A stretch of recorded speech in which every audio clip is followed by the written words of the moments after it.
Court grants Emefiele 300 million naira bail.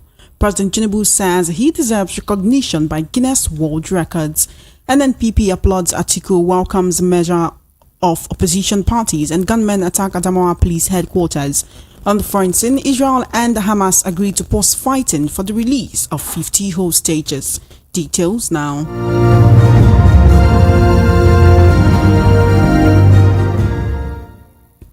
Thank you for staying with us. The World News at 12 begins with the High Court of the Federal Capital Territory, FCT, in Maitama, granting bail to former Governor of the Central Bank of Nigeria, CBN, Godwin Emefiele. He was granted bail in the sum of 300 million naira.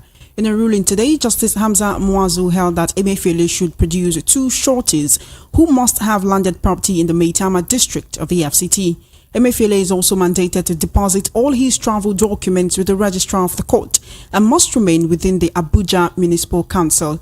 He is also expected to remain in the Kuje Correctional Center pending when he meets the bail conditions.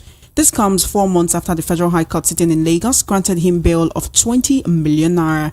Another FCT High Court had 2 weeks ago ordered his release in a fundamental human rights suit he instituted against the federal government. The court adjourned till November 28 for the commencement of trial. Meanwhile, President Bola Tinubu says his name deserves to be in the Guinness Book of World Records. He explained that this should happen due to his economic reforms as the governor of Lagos State, which later made Nigerians elect him as president.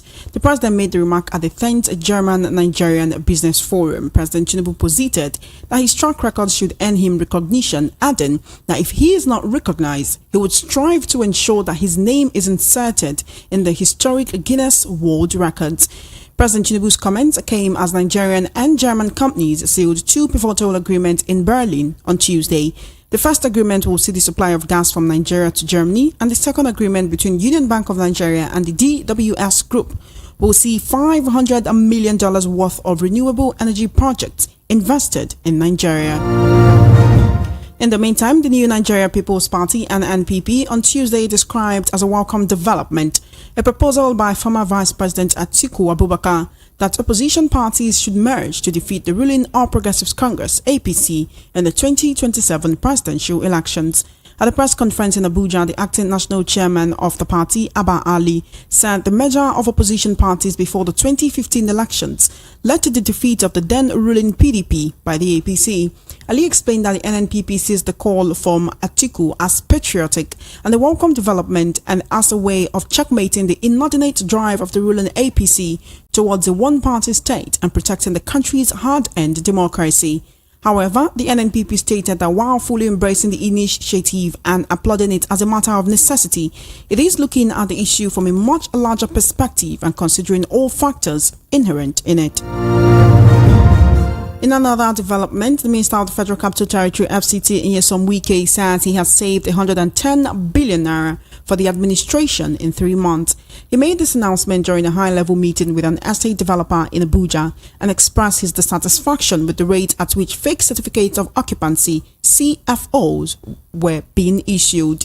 During the meeting, Wike ordered that 5 million naira be paid to acquire a CFO. He stated that he would seek the permission of President Bola Tinubu to add a national identification number (NIN) to any CFO that will be issued by his administration. Wike also emphasized that it will no longer be business as usual where 3 or more people are allocated the same plot of land with a fake CFO. He recounted his experience as the governor of Rivers State, where he was given a fake CFO by some officials of the FCT administration. He also criticized the payment of 8.9 billion naira as a monthly salary for CTA and FCDA workers. Well, now joining me to speak on this and other issues on the World News at 12 this afternoon, I have with me Mr. Great Imo. He is a political, social and national affairs commentator and analyst. Good afternoon, Mr. Imo. Good afternoon. Good afternoon. It's always a pleasure to have you here. Thank you for joining us. Let us begin with a court judgment which has granted the former CBN governor Emefiele bail in the sum of 300 million naira. Now, you will recall that there were about 20 charges preferred against Emefiele, which were then reduced to 6 charges. The 20 charges and 5.6 billion naira procurement fraud, which was later released to 6 counts, and 1.6 billion naira. Recently, it was reported that he was willing to secure a plea bargain by returning that 1.6 billion back to the federal government. But now he's been granted bail in the sum of 300 million naira, but still remanded at the Kuje Correctional Center pending when he meets the bail conditions. Also, he's not allowed to travel out of the country and all of that. Is this what should have happened since when he was with the DSS before he was picked up by the EFCC? It's been so many months and this judgment is just coming now. Is this what should have happened when he was first picked up by the DSS before getting into the custody of the EFCC? I want to believe that in other news, there is also a news making the rounds that he has actually, the special investigators appointed by Mr. President have been able to trace some monies to him and his other colleagues. I don't know how true that is. Mm-hmm. There is the rumor, and it's also in the some platform in the news I've read. Yes, newspapers. That about 4 trillion have been traced to him. 200-something million found in a bank account belonging to a 6-year-old child who is the son of a former PA, personal assistant to President Buhari, and the 1.5 trillion. I don't know how true those are, but why I mentioned that is to say that there are probable reasons why he has been kept for too long with the DSS, because I don't think he was just arrested and kept there for keeping sake. I want to believe if this information that is coming out is true, this may have been some of the reasons why they kept him to actually investigate over a period of time. But having granted him bail, that is legal. He has been granted bail, and since he's still within the country, by now, I think they must have established some of the prelude to any other investigation that will lead them to whatever else they want. So whether it's 1.5 billion, whether it's the 4 trillion that they said is traced to him, whether it's the 6 banks that they said that he has his part ownership of, whether it is the $500 million they've mentioned that Tunde Lemo was there, whatever. But there is obvious reason for him to be investigated, because when Buhari was leaving power, we were said to have had $34 billion in reserve, only to discover that about 16 billion or thereabout of the money were used as collateral to borrow foreign loan, to print money, to spend, to print money, what you call means and ways and means. So creating inflation, creating economic crisis for the people.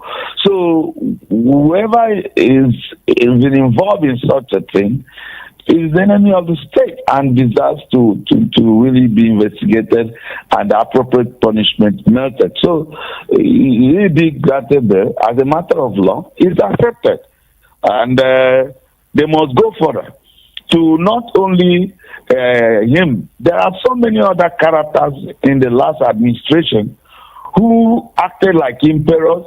They need to probe the aviation minister. We have had this the fraudulent airline that was floated here, and branded Nigerian Air. We have so much billions that was pumped into the aviation industry. We had how he confiscated so many of the agencies and privatized them. We look at so many things, and there was a time federal government also floated an information. They were going to sell off some government assets, landed properties in different states. A committee was set up. It was published in the newspaper. The National Assembly, had the committee set up for it. These lands were identified, and most of them, after the committees were set up, the lands were identified and prices placed on them. Then Attorney General, what's his name? The immediate past Attorney General confiscated them. Malami took all of those things. Malami also needs to be investigated. The social investment program needs to be investigated. During the Buhari administration, somebody said he was feeding children when children were at home, he said they were feeding children in school with billions of naira. And they were saying they were transferring cash to people. Even the new administration, he said that the register in which they were using to do all of this need to be rejected, in the sense that they cannot be, there is no empirical with this record. Hence, a lot needs to be done to recover from where, because a lot of Nigerians are suffering. And they appear not to be off ramp, because the removal of subsidy and the rest of them, and the heavy debt burden on Nigeria is making it difficult for the nation to breathe, and the citizens as well. So I am in total support, and also the due process of law must be followed. As he has been granted bail, if he meets the bail condition, that should be followed, but that should not stop any further investigation that will be required to get to the bottom of how Nigeria became indebted to the tune of 77 trillion. And after these 8 years of blistering of Nigeria's economy, there is nothing to show for it. We have more poverty, we have more insecurity, we have no growth. No, we can't see the infrastructure, and it became like Nigerians were fooled for 8 years, wasted everybody's time and everybody's years, and then the former president is coming to say Nigerians are difficult to govern with this kind of corruption that happened under his regime and under his word. It's a shame. Actually, it's a shame. All right, then. Now, you're talking about all of the special investigator, all right? So recently, that was about on Monday, we also had reports that the special investigator is meant to submit his reports to the president this week, and that so many executives at the high levels in the CBN and outside the CBN have been indicted in that report. In fact, there were unconfirmed reports that many of them tried to, meet the president and lobby and try to talk to him to see if they can get themselves out of that. As it is right now, Emefiele seems to be the only one taking the fall for this issue. Also, the charge of economic sabotage has been dropped, and right now he's only being prosecuted for procurement fraud. What about that economic sabotage? What about all of those people who aided him while this was going on, particularly former President Muhammadu Buhari? Should he not also be investigated, or is it because he's part of the ruling party we should not expect that? Well, this is a lesson for many people in Nigeria. He has become the fall guys because the position he occupied was a position of absolute responsibility. Irrespective of the fact that he was appointed by President Muhammadu Buhari, the governor of Central Bank of Nigeria is an office that has been empowered by the Constitution to act independent of Mr. President, independent of the Minister of the Economy. While he runs the monetary policy, he organizes the monetary policy and the sector. The Minister of Finance runs the fiscal policy. And he has a responsibility to protect the currency, to strengthen the currency, and to align government efforts to meet this obligation. But unfortunately, he chose to play along with whatever characters that he must have aided to loot Nigeria's presidency. At the time, there have been rumors long before now that he was giving waivers to certain elements in the society, giving them dollar at a rebate price, and to go and do their businesses while multitude of Nigerians were suffering for that same dollar. This is no excuse whether there were other people involved or not. He's being held liable for his role as a central bank governor, and whereby any other characters that are involved in the law, he has opportunity to what? To now say it so that they too can be arrested. But if he chooses not to, then he will be just liable. He will be liable on his own. So if he has the opportunity to name whoever his accomplices are, and including Mr. President Muhammadu Buhari, if Mr. President had under any circumstance demanded of him to either bring money from central bank directly without the due process of law to engage in any act of financial sabotage or monetary sabotage, he is required by law to name. And but the unfortunate thing is that while he was a civilian governor, he was not under duress to act against his office and the due process of law. If he was threatened by any means to act at variance with the law, he had the opportunity to excuse himself, to resign from that office.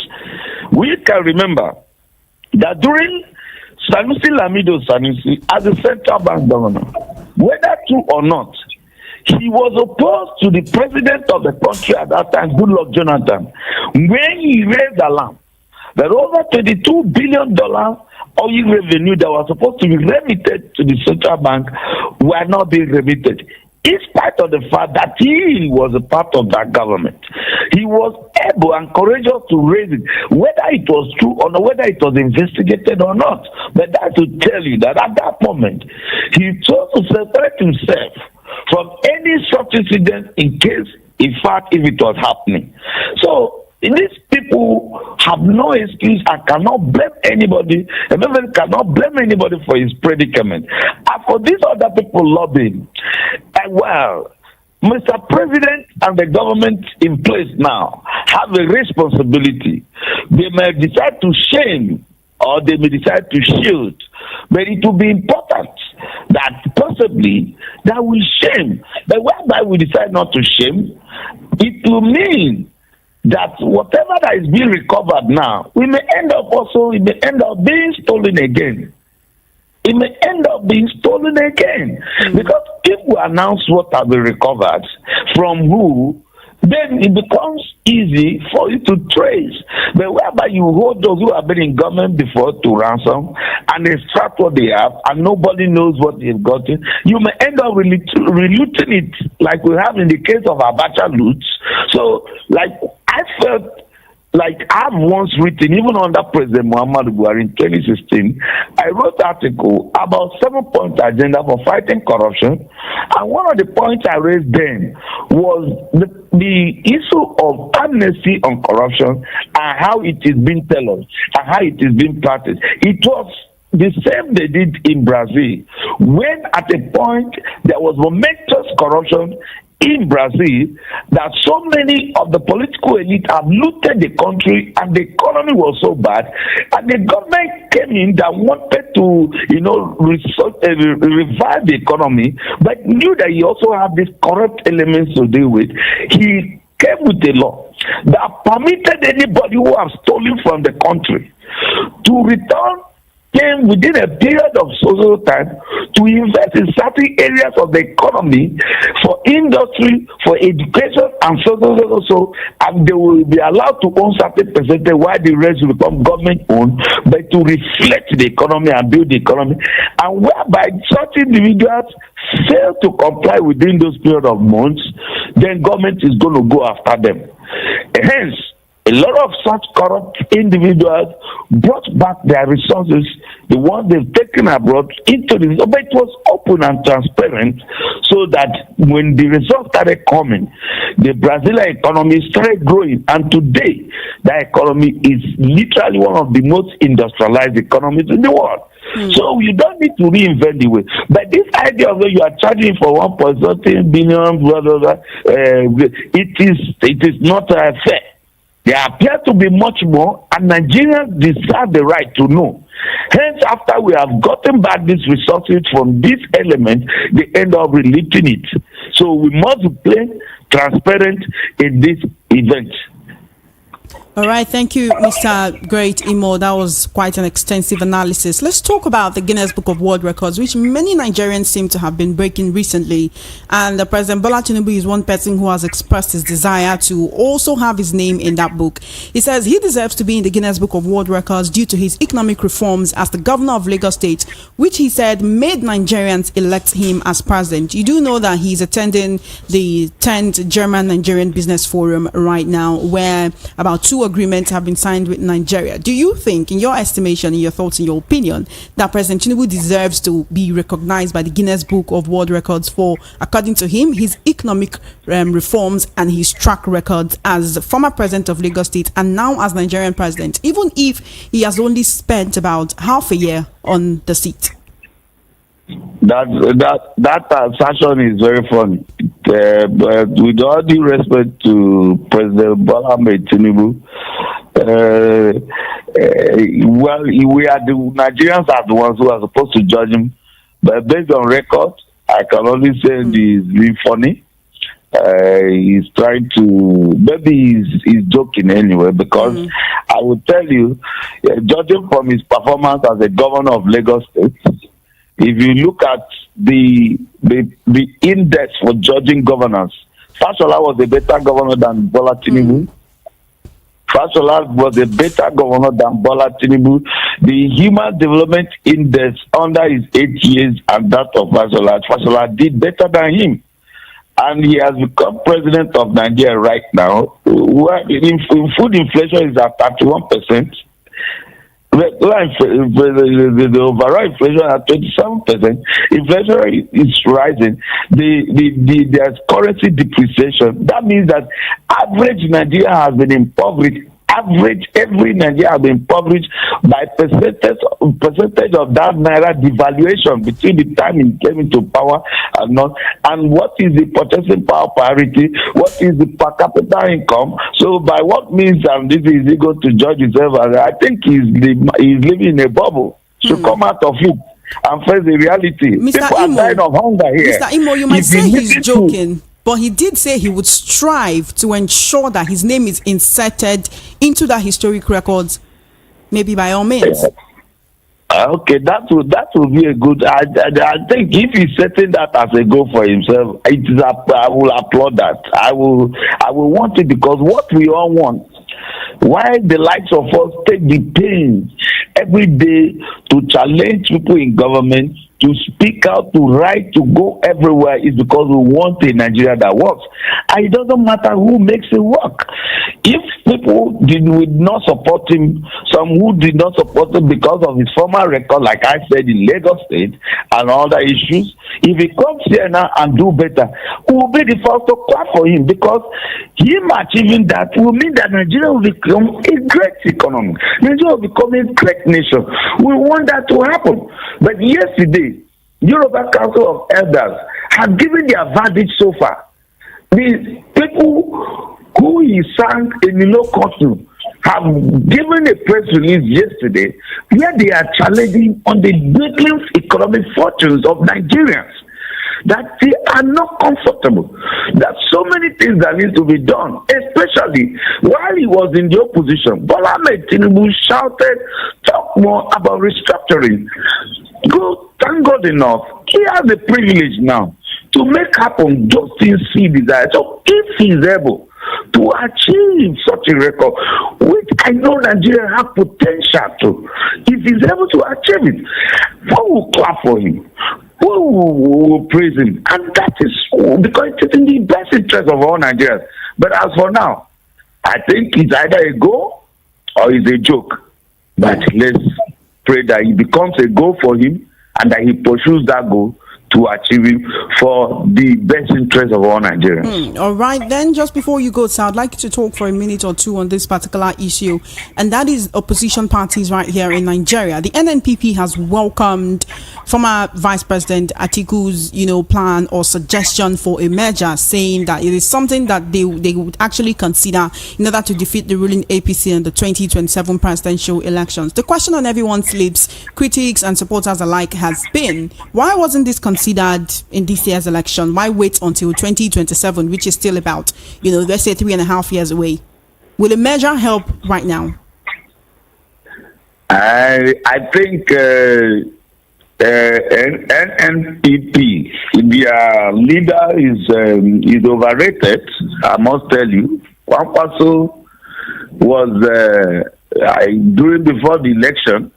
I knew there was effort for them to collaborate with him, and he was on TV everywhere, rating himself as the best thing that happened to Nigeria. even when he was reminded of his political history, he went as far as tribalizing the discourse and saying he is this, is that, is that. And after the election, while his other opposition members were in the trenches demanding the rule of law and INEC to do the right thing, he quickly went to play ball, and he played into the hand of the ruling party, the APC, obviously. He lost his guts and went for deals. He went for dealings. He went to meet the man who had been declared president because he was thinking he's smart. But they pulled the rug under his feet, and now he's struggling to even maintain to keep hold on the only state that his party has won, because it was ego, arrogance, and selfish behavior. And considering such a character, you will not take him seriously. What has he got to bring on the table? Are you talking about Atiku? Atiku has also been excessively greedy. Atiku destroyed PDP in 2014 because he did not win primaries. And he went on to go and work with the opposition to defeat his party. And then in their party, they talked about zoning, when it has been the turn of the North for 8 years.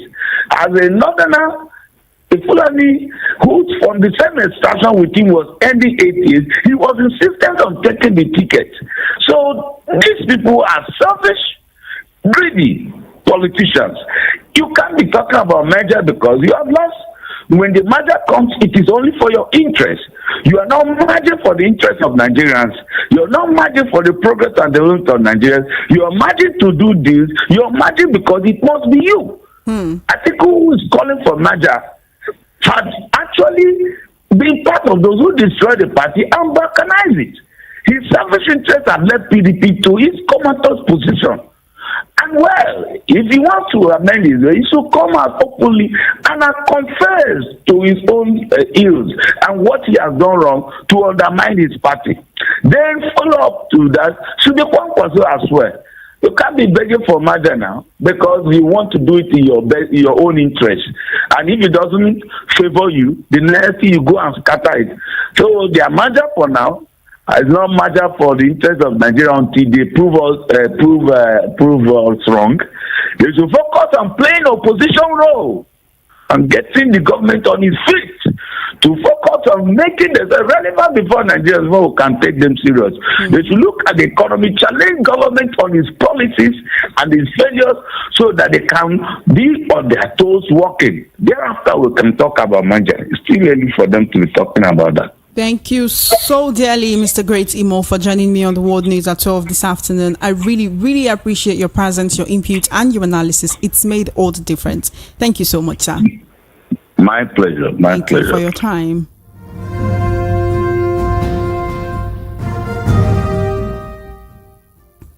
In a tragic development, gunmen have attacked the Adamawa State Police Headquarters, Jemeta Yola North Local Government Area, in the early hours of today, sending residents into panic. According to newsmen, the State Police Public Relations Officer SP Suleiman Ungroje confirmed the attack but said things were under control. Ungroje said the attack was repelled, but the identities of those behind it remain unknown. A source has alleged that the attackers were military personnel on a revenge mission following the alleged killing of a military officer by the police. Although we could not independently verify if military personnel were involved, the police said investigations are ongoing to ascertain the cause of the attack and those behind it. On the foreign scene, Israel and Hamas have agreed a deal to release 50 hostages being held in Gaza during a 4-day pause in fighting. The start of the pause will be announced in the next 24 hours. If successful, it will be the first break in fighting since October 7.